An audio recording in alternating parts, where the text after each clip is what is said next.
justiça divina. Nós às vezes questionamos muito. O que está acontecendo não é justo. Deveria acontecer dessa ou daquela maneira. Nós queremos ser mais do que Deus. Nós não deixamos, em regra, Deus agir. Nós agimos por Deus. Naturalmente que, entre aspas, o tempo de Deus é diferente do nosso. Nós criamos uma série de expectativas, nós criamos. Elas não se concretizam e a culpa é de Deus. Olha que coisa interessante. Somos irresponsáveis até nesse momento para culpabilizar Deus. Qual é a justiça divina? A justiça divina é baseada numa métrica chamada ação e reação. Aquilo que eu faço me retorna. Não é castigo. Aquilo que eu faço, eu recebo. Algo mais justo do que isso é impossível.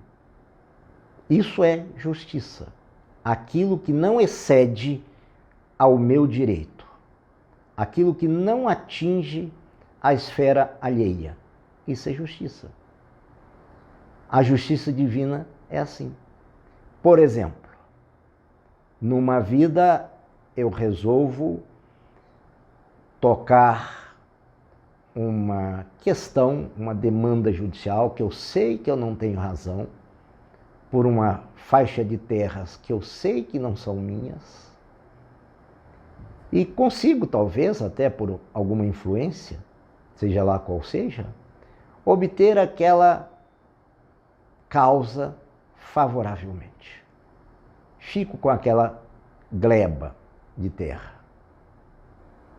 Ou seja, apropriei-me de algo não legítimo. Emmanuel, guia de Chico Xavier, dizia que uma propriedade só é legítima quando ela é adquirida sem que nós usurpemos nada de ninguém. No exemplo que eu estou dando, usurpou-se algo de alguém. Passou, veio a morte, voltei lá para o mundo espiritual e depois reencarno. Naturalmente que eu vou ter que promover um acerto, porque eu criei uma dívida, chamemos assim, um descompasso, um equívoco na semeadura. Eu semeei o que eu não devia semear. Portanto, eu vou ter que arcar com a colheita exatamente igual à semeadura. Diz Paulo de Tarso: o que semear, colherá. Aí eu volto, chego aqui, vou para uma periferia, fico bastante exposto à fragilidade econômica, dito de outro modo, fico extremamente pobre. É injustiça? Não. É exatamente o cumprimento da justiça divina. Aquilo que eu tomei no ontem, eu tenho que devolver no hoje. Então a justiça humana não apreende isso. A justiça humana não compreende essa situação. Não há ninguém que esteja passando por uma situação difícil que não mereça passar por essa situação difícil. Isso não quer dizer que não devamos ajudar ao sofredor. Em um Evangelho segundo o Espiritismo está escrito: mitigai o sofrimento humano. Mitigai, ou seja, diminuir o sofrimento humano. Porque a gente não consegue retirar o sofrimento humano. Nem Jesus conseguia retirar o sofrimento humano. Ele dizia: vinde a mim todos vós que estáis cansados e oprimidos, que eu vos aliviarei. Ele não falou: olha, eu vos retirarei.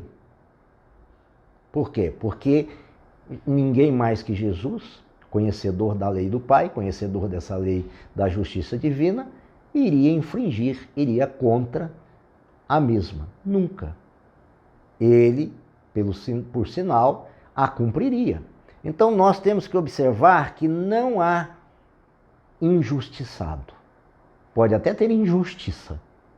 Um fato que adentre ao direito do outro, isso é injustiça. Mas quem está metido naquela situação não é injustiçado. Aquela situação serve para aquele que está nela. Ele está exatamente em cumprimento dessa lei de causa e efeito, exatamente no cumprimento dessa justiça divina. Então, tudo o que está acontecendo está sob os olhos do Pai, no sentido de justiça, de lei. Daí dizer que nenhuma folha cai de uma árvore sem que o Pai nisso consinta. Olha que tranquilidade. Tudo está relacionado à vontade divina. Tudo, absolutamente tudo. Estamos sendo inseridos, fomos, seremos, nunca estaremos fora da justiça divina. Nos cumpre o quê? Refletirmos como que estamos plantando, o que estamos plantando. Porque depois que plantarmos, a colheita é incrivelmente igualitária.